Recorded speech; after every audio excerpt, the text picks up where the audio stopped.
Setahun sudah berlalu. Tuhan membenarkan kita tahun baru lagi.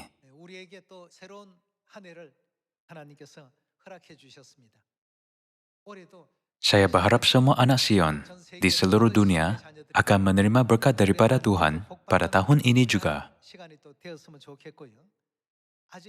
Saya berdoa agar tahun ini seluruh dunia dipenuhi dengan kemuliaan Bapa dan Ibu, memberi seruan hebat, dan membawa kembali domba-domba lain yang bukan dari kandang ini. Saya juga berdoa agar mereka akan kembali ke pangkuan Bapa dan Ibu, serta bertaubat di bawah berkat Tuhan. Tajuk hari ini ialah, marilah mengenal Tuhan. Adalah penting untuk mengenal Tuhan Bapa dan Tuhan Ibu. Kita juga harus tahu apakah yang Tuhan anggap sebagai dosa dan apakah yang menggembirakannya. Bukankah Tuhan menguasai kehidupan dan keberuntungan, kematian dan kecelakaan? Tuhan menguasai kehidupan, sejarah manusia, dan bahkan rasa ingin tahu yang timbul di kalangan manusia sepanjang masa. Supaya perkembangan dalam sains dan teknologi boleh berlaku, mengikut masa ramalan yang ditetapkan. Masa yang selama 6.000 tahun telah berlalu, sejak pengasalan Adam, namun sains telah berkembang secara dramatik hanya dalam 100 tahun yang lalu ini. Mempertimbangkan ini, itulah jangka masa yang agak singkat. Bukankah itu bermaksud bahwa Tuhan telah sengaja menunggu selama 6.000 tahun untuk waktu yang ditetapkan akan datang, seperti yang Dia katakan, untuk segala sesuatu ada masanya, masa kedatangan Bapa, dan masa yang ditetapkan untuk semua ramalan Alkitab dipenuhi, betul-betul sangat dekat. Perjalanan umat Israel selama 40 tahun di padang gurun hanyalah bayangan untuk kehidupan kita di padang gurun iman yang merupakan realiti. Selama 40 tahun di padang gurun, umat Israel terus jatuh ke dalam godaan dan rungutan sehingga mereka memasuki tanah Kanaan. Bahkan di Meribah, umat itu sangat jahat di hadapan Musa. Itu menyebabkan Musa gagal untuk menyatakan kemuliaan Tuhan. Apabila dia berkata, "Kami akan mengeluarkan air bagimu dari bukit batu ini," semasa memukul bukit batu itu. Peristiwa yang malang ini berlaku pada hujung perjalanan 40 tahun. Semasa merenung kehidupan mereka di padang gurun, kita perlu terus memeriksa dan melihat diri sendiri, sehingga sebelum kita masuk ke syurga, mari memeriksa diri sendiri sekali lagi dan menilai sama ada kita menjalani kehidupan yang layak menerima berkat Tuhan. Umat Israel mengalami kuasa ajaib Tuhan banyak kali sepanjang perjalanan mereka selama 40 tahun di padang gurun. Mereka makan mana selama 40 tahun dan bahkan mencapai banyak kemenangan terhadap musuh, seperti masa Tuhan menghentikan matahari di atas Gibeon dan bulan di atas lembah Ayalon bagi mereka. Walaupun Tuhan menunjukkan banyak keajaiban yang sepatutnya cukup untuk mereka berubah dan menyadari bahawa Dia benar-benar wujud, mereka tidak pernah mempunyai kesedaran itu. Setiap kali kita membaca rekod tentang orang yang bersungut dan merungut serta dibunuh sepanjang 40 tahun yang panjang ini, tidakkah kita menyadari berapa banyak tentang diri sendiri yang mesti berubah sampai saat kita memasuki syurga? Jika kita tidak menyadari ini, sebelum memasuki syurga, kita akan hilang kelayakan untuk memasukinya. Hanya orang yang mencapai kesedaran itu boleh masuk. Perkara yang terpenting di hadapan kita adalah sama ada kita benar-benar mengenal Tuhan. Sepanjang 40 tahun di padang gurun, umat Israel terbiasa dengan semua keajaiban yang telah Tuhan lakukan. Mereka telah terbiasa terhadap semua yang Tuhan lakukan untuk mereka, menganggapnya sebagai kebiasaan. Mula-mula, apabila mereka pertama kali melihat mana turun dari syurga, mereka sangat gembira, teruja, dan mereka terharu. Namun apabila sebulan, 2 bulan, dan setahun berlalu, mereka menganggapnya sebagai kebiasaan. Mula-mula mereka berkata, keajaiban, menakjubkan, hebat. Mereka memberikan kemuliaan dan pujian kepada Tuhan. Namun apabila masa berlalu, mereka mengambil mudah terhadapnya, menganggapnya sebagai kebaikan yang patut mereka terima. Namun mula-mula, itu sebenarnya bukan sesuatu yang biasa. Peristiwa itu adalah luar biasa dan menakjubkan. Tetapi mereka menganggapnya seolah-olah sesuatu yang biasa berlaku setiap masa. Ada orang mengambil 40 tahun untuk pelajari kehendak Tuhan, tetapi tidak menyedarinya. Ada juga orang yang hanya mengambil setahun untuk pelajari kehendak Tuhan, tetapi menyedarinya dengan segera dan memberikan kemuliaan kepada Tuhan. Sebab itulah kita mempelajari firman Tuhan dengan khutbah yang bertajuk, Marilah Mengenal Tuhan. Saya harap tahun baru ini, kita lebih memberikan kesyukuran dan kemuliaan kepada Tuhan, serta tidak kehilangan iman kita, tetapi memegangnya hingga akhir. Mari melihat buku Ulangan bab 28. Bab 28 ayat 1. Jika engkau baik-baik mendengarkan suara Tuhan, Tuhanmu, dan melakukan dengan setia segala perintahnya yang kusampaikan kepadamu pada hari ini, maka apakah yang akan Tuhan lakukan? Maka Tuhan, Tuhanmu, akan mengangkat engkau di atas segala bangsa di bumi.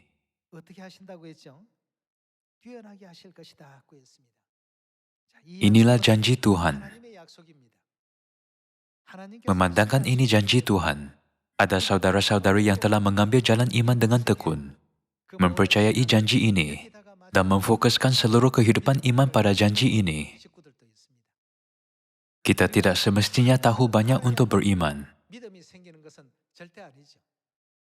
Selagi kita percaya bahwa inilah janji Tuhan, dan bertekad untuk mematuhi segala yang Tuhan perintahkan dengan setia, Tuhan akan mengangkat kita di atas segala bangsa di bumi.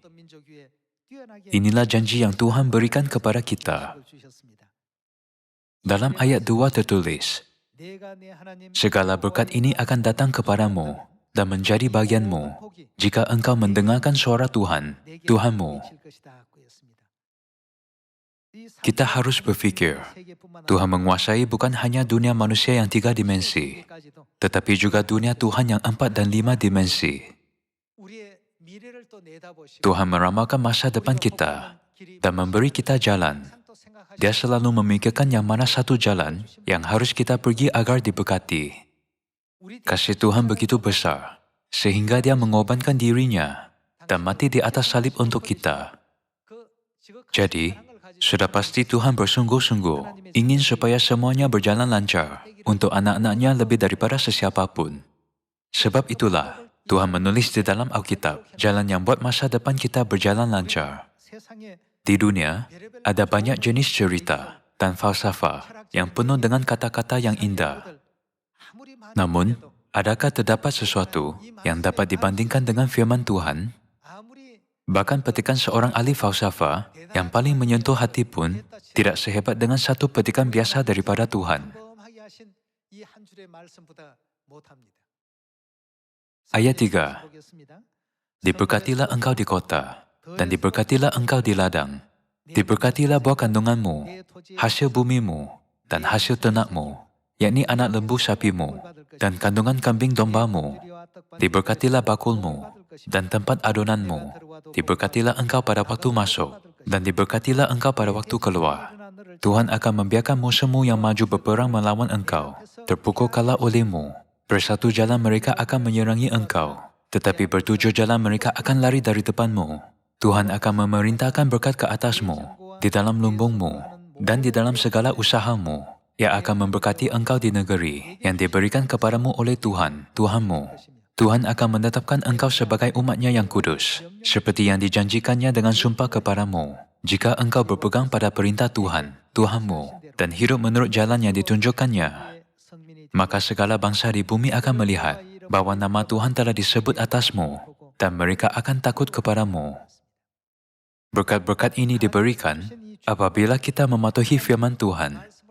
Kalau begitu, mengapakah kita harus mentaati Tuhan? Kita perlu memikirkan hal ini dengan baik-baik. Tuhan mengetahui segala sesuatu yang akan berlaku pada setiap masa depan kita. Memandangkan Tuhan menguasai kehidupan dan keberuntungan, kematian dan kecelakaan, Dia telah membuat jalan untuk kita diberkati. Jika kita hanya mengikut firman Tuhan, kita menjadi kepala dan bukan ekor.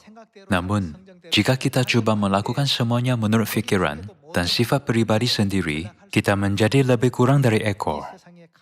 Tuhanlah harta yang paling berharga di seluruh dunia. Jika membandingkan puluhan ribu petikan, Dari buku-buku yang ditulis oleh para sarjana yang terkenal di dunia, yang memimpin abad ke-21, atau penceramah yang sangat terkenal dan fasih, dengan satu mesej yang Tuhan berikan, segala berkat ini akan datang kepadamu jika engkau mendengarkan suara Tuhan. Satu mesej ini sudah lebih hebat daripada semua petikan itu. Walaupun kita sering mengatakan ini, nampaknya itu tidak ikhlas atau datang dari hati kita. Umat Israel tidak mengenal Tuhan, walaupun mereka mengalami keajabannya yang menakjubkan selama 40 tahun, termasuk keajaban menyeberangi Laut Merah. Mereka benar-benar tidak mengenal Tuhan. Kita ialah hasil pertama yang akan dipersembahkan kepada Tuhan dari bumi, sebagai orang yang milik Tuhan dan anak domba. Atas sebab ini, Tuhan mahu kita menjadi makhluk rohani lengkap yang diusahakan oleh kerjanya. Setiap hari, kemana sahaja kita pergi, kita mesti berasa teruja dengan pelbagai peluang yang Tuhan buka untuk kita. Dengan berfikir, apakah pengalaman yang teruja akan Tuhan berikanku pada hari ini? Kita juga harus bertanya sendiri, dapatkah aku benar-benar meninggalkan fikiranku dan mengikuti Tuhan kemana sahaja Dia pergi? Kalian semua, umat Israel dilatih di padang gurun selama 40 tahun. Tetapi mereka yang tidak dapat lulus, akhirnya jatuh walaupun pada tahun yang ke-40. Semua firman yang tertulis di dalam 66 buah buku Alkitab diberikan oleh Tuhan untuk memberkati kita. Marilah selalu mengingatkan diri sendiri bahawa semua firman yang terus diberikan oleh Tuhan pada zaman ini juga mengandungi berkatnya. Sebab itulah kita mesti mengamalkannya. Mari membaca ayat 12. Tuhan akan membuka bagimu perbendaharaannya yang melimpah, yakni langit, untuk memberi hujan bagi tanahmu pada masanya dan memberkati segala pekerjaanmu, sehingga engkau memberi pinjaman kepada banyak bangsa, tetapi engkau sendiri tidak meminta pinjaman. Tuhan akan mengangkat engkau menjadi kepala dan bukan menjadi ekor. Engkau akan tetap naik dan bukan turun, apabila engkau mendengarkan perintah Tuhan, Tuhanmu, yang ku sampaikan pada hari ini kau lakukan dengan setia.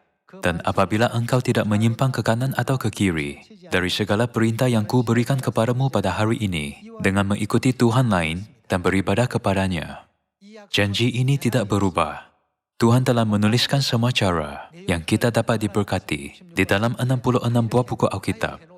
Namun, kita tidak mengikuti cara-cara itu kerana kita tidak mempercayainya.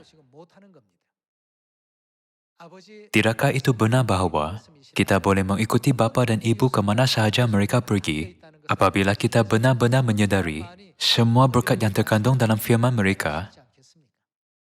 Kita semua mempunyai fikiran sendiri serta kemahiran dan bakat yang kecil. Itu amat memalukan jika kita membanggakan hal-hal itu di depan Tuhan. Di dalam buku 1 Korintus, Tuhan berfirman, apakah yang engkau punyai, yang tidak engkau terima? Segala sesuatu diberikan oleh Tuhan. Namun, kadangkala kita sombong menganggap diri sendiri lebih hebat dan penting daripada yang lain. Itulah tindakan yang sangat bodoh. Kita mesti ingat bahawa Dia yang memberikannya juga dapat mengambilnya kembali daripada kita. Dalam perjalanan selama 40 tahun di padang gurun, orang Israel membuat patung anak lembu emas kerana Musa lama tidak turun dari gunung Sinai, dan mereka duduk untuk makan dan minum. Kemudian bangunlah mereka dan bersukaria. Hal itu membangkitkan kemurkaan Tuhan. Akibatnya, 3,000 orang terbunuh, dan Musa berdoa kepada Tuhan, meminta Dia supaya mengampunkan orang yang berdosa. Mari melihat buku Keluaran, bab 32 ayat 32. Tetapi sekarang, kiranya engkau mengampuni dosa mereka itu, dan jika tidak, hapuskanlah kiranya namaku dari dalam kitab yang telah kau tulis. Ayat 33.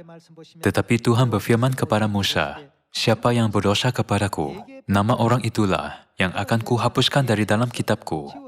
Walaupun antara semua orang di dunia, Tuhan telah mengingati kita, membimbing kita dengan ajaran perjanjian baru, dan biar kita mempercayainya. Namun, kita selalu menyimpang dari rahmat Tuhan. Jika Tuhan berjanji, engkau dapat diberkati jika melakukan ini, maka Tuhan pasti akan memberkati kita ketika kita mengamalkannya. Kita boleh diberkati jika kita percaya dan mengamalkannya. Namun disebabkan kita tidak percaya atau iman kita menjadi semakin lemah, kita tidak dapat melakukannya dengan terbaik. Kita terpaksa melakukan hal-hal yang buat kita jauh daripada menerima berkat Tuhan. Sebab itulah Tuhan berfirman di ayat ini, "Siapa yang berdosa kepadaku, nama orang itulah yang akan kuhapuskan dari dalam kitabku." Kalau begitu, apakah yang Tuhan anggap sebagai dosa? Di dalam Alkitab, kita dapat mencari banyak babak yang orang berdosa terhadap Tuhan. Ada sebab Tuhan menunjukkan tiap-tiap case itu kepada kita.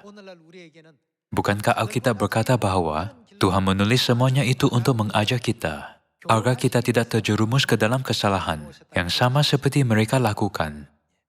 Jika nama sesiapa dihapuskan dari kitab Tuhan, itulah bala besar. Sesetengah orang mungkin berkata, "Saya tidak bekerja, jadi sudah beberapa hari tidak makan.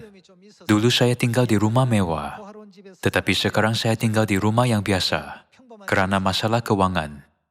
Itu bukanlah nasib malang. Bukankah dihapuskan dari kitab Tuhan dan dipadam darinya, barulah bala yang besar?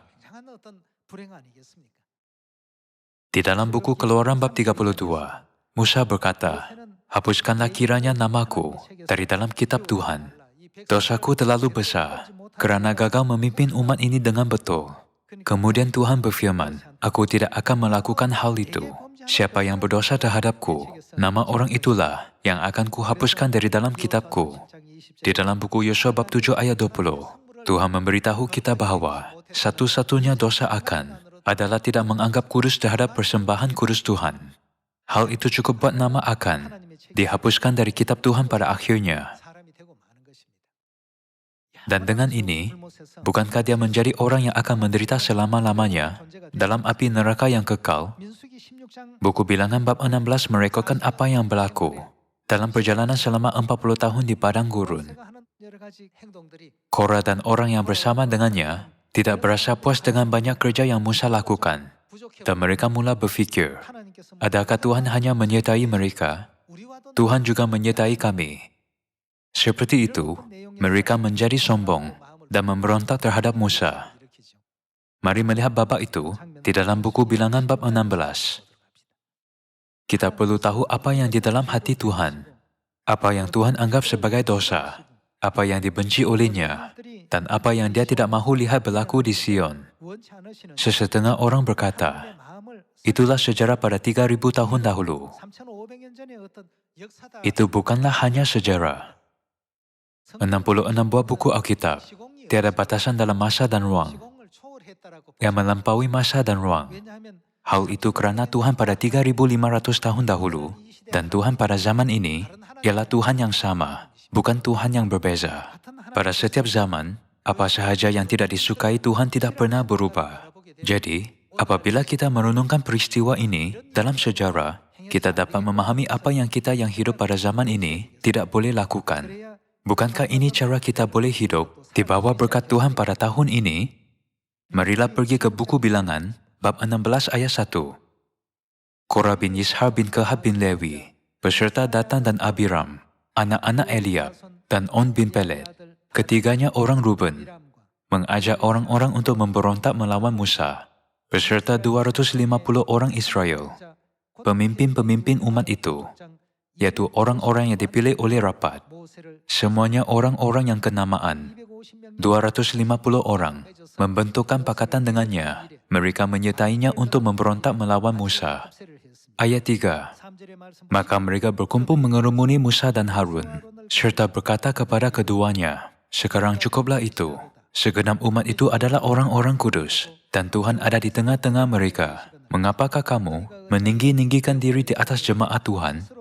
Ketika Musa mendengar hal itu, sujudlah ia, dan ia berkata kepada Korah dan segenap kumpulannya, besok pagi Tuhan akan memberitahukan siapa kepunyaannya dan siapa yang kudus, dan ia akan memperbolehkan orang itu mendekat kepadanya.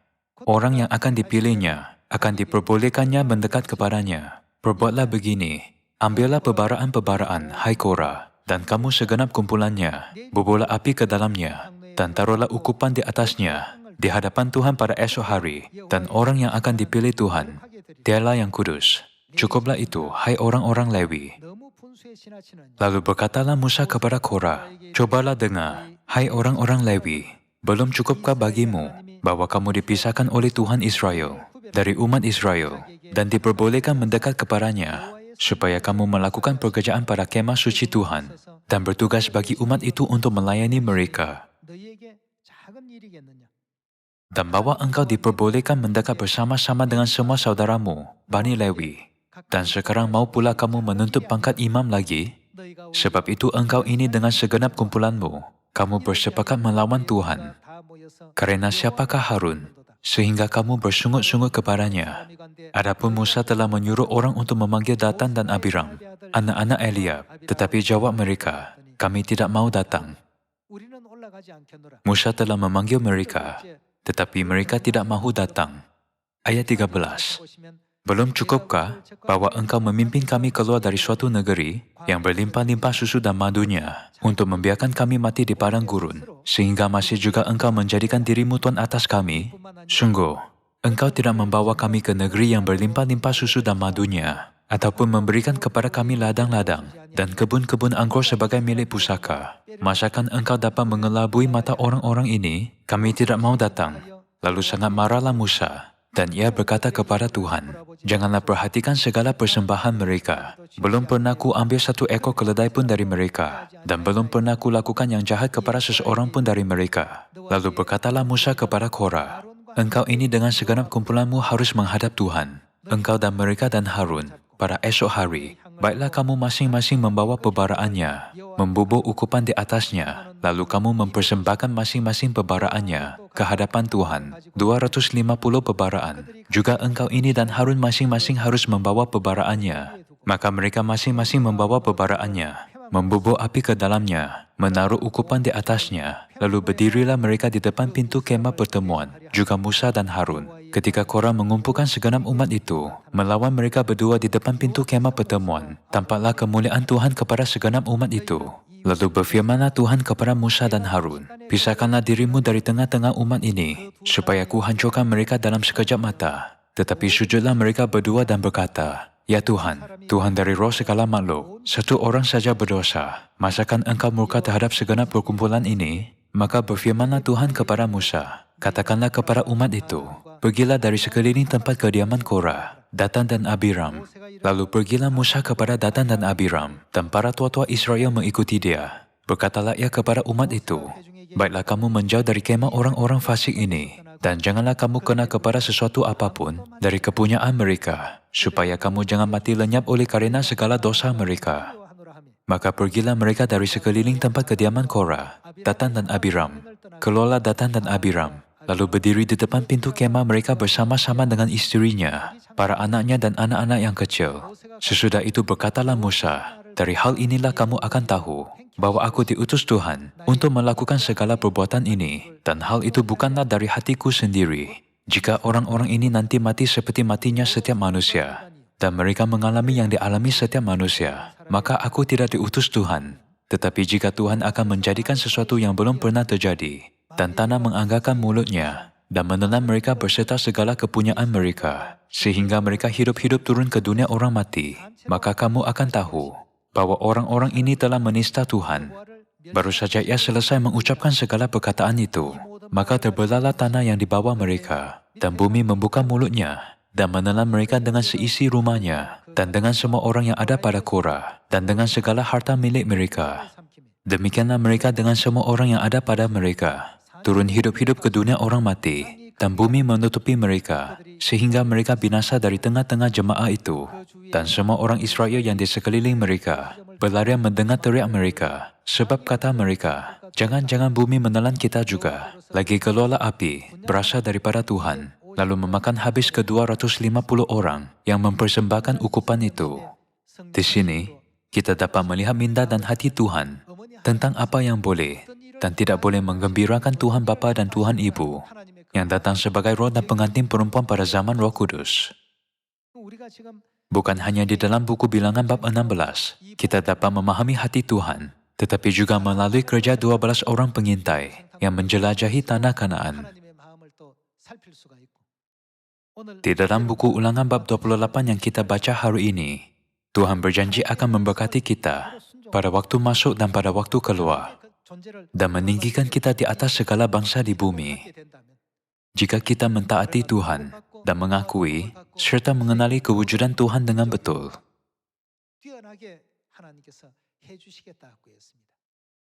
Kita tidak tahu semua cara yang boleh buat kita diberkati. Namun, bukankah Tuhan yang tahu jalan dan cara yang olehnya kita boleh ditinggikan di atas semua manusia? Saudara-saudari, kita ialah orang yang mempercayai Tuhan. Kita tahu bahwa Tuhan menguasai kehidupan dan keberuntungan, kematian dan kecelakaan. Juga Tuhan berkata kepada Musa dengan jelas, "Siapa yang berdosa kepadaku, nama orang itulah yang akan kuhapuskan dari dalam kitabku." Kalau begitu, kita perlu lihat di dalam Alkitab apa yang telah mereka lakukan, sehingga nama mereka dihapuskan dari kitab Tuhan. Kalian semua, jika kita mahu taat dengan sukacita, kita perlu memahami kehendak Tuhan. Setelah kita mematuhi sepenuhnya apa yang diperintahkan Tuhan, maka berkat akan mengikuti kita. Jika seseorang menyadari perkara ini dan masih mahu mengingkari Tuhan, itu agak pelik. Percayalah dengan sepenuh hati bahwa kita boleh diberkati apabila kita mengamalkan firman Tuhan. Dan mari kita percaya, sedar, serta amalkannya. Apabila Tuhan datang ke bumi ini 2000 tahun dahulu, Dia memberi kita ajaran yang penting. Mari kita baca buku Matius, bab 12 ayat 30. Siapa tidak bersama aku, ia melawan aku, dan siapa tidak mengumpulkan bersama aku, ia mencerai-beraikan. Sebab itu aku berkata kepadamu, segala dosa dan hujat manusia akan diampuni, tetapi hujat terhadap Roh Kudus tidak akan diampuni. Apabila seorang mengucapkan sesuatu menentang anak manusia, ia akan diampuni. Tetapi jika ia menentang Roh Kudus, apa yang akan berlaku terhadapnya, ia tidak akan diampuni. Di dunia ini tidak, dan di dunia yang akan datang pun tidak. Tuhan berfirman, "Siapa yang berdosa kepadaku, nama orang itulah yang akan kuhapuskan dari dalam kitabku." Jadi orang yang menghujat Roh Kudus atau mengucap sesuatu menentang Dia akan dihapuskan nama selama-lamanya dari kitab kehidupan yang Tuhan sebutkan. Ramai orang yang bertanya, apakah keajaiban yang telah Bapa An Sang Hung lakukan? Apakah kehendak Bapa An Sang Hung yang Dia mahu kita jalani? Apakah hal-hal yang Bapa An Sang Hung jalani? Tuhan telah menyaksikan semuanya kepada kita melalui 66 buah buku Alkitab. Tetapi ada yang masih bertanya soalan itu. Nampaknya mereka bertanya soalan-soalan itu adalah kerana mereka tidak percaya bahawa Kristus An Sang Hung ialah Tuhan. Bapa menyatakan dirinya sebagai Yehova pada zaman Bapa, dan Dia datang ke bumi serta menyatakan dirinya sebagai Yesus pada zaman Anak. Dan Dia telah datang dalam badan sekali lagi demi keselamatan anak-anaknya pada zaman Roh Kudus.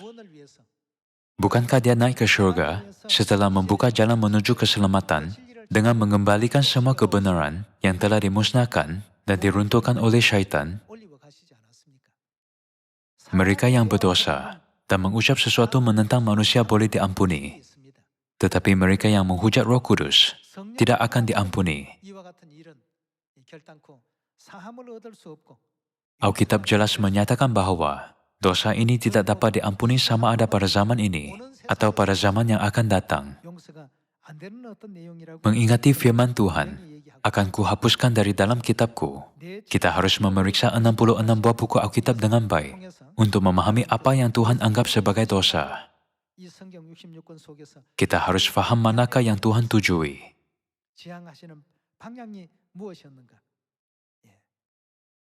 Tuhanlah yang biar umat Israel menaluki Kanaan selepas keluaran.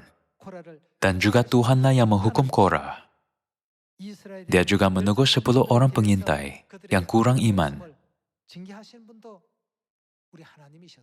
Namanya ialah Yehova pada zaman Bapa, Yesus pada zaman Anak, dan Kristus An Sang Hung pada zaman Roh Kudus.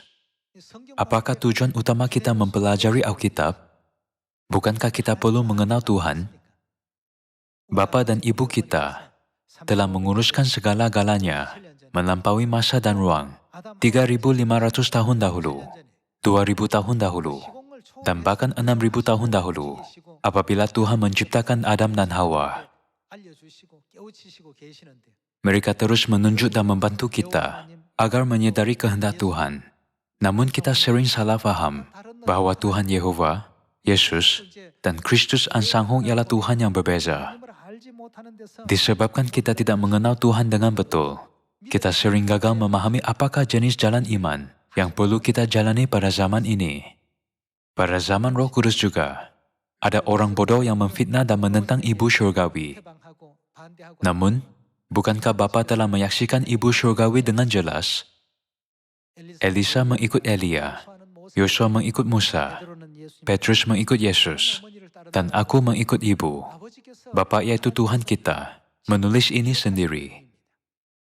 Tiada orang yang boleh menentang kehendak Tuhan ini. Tuhan menunjuk manusia keputusan pilihan kita dengan berfirman, kamu akan diberkati jika melakukan ini, dan dikutuk jika melakukan itu. Namun malangnya, ada banyak orang mengikuti jalan yang akan membawa kutukan. Mengapakah cerita tentang Korah, Akan, dan Yudas Iskariot ditulis di dalam Alkitab, walaupun itu bukan cerita yang baik?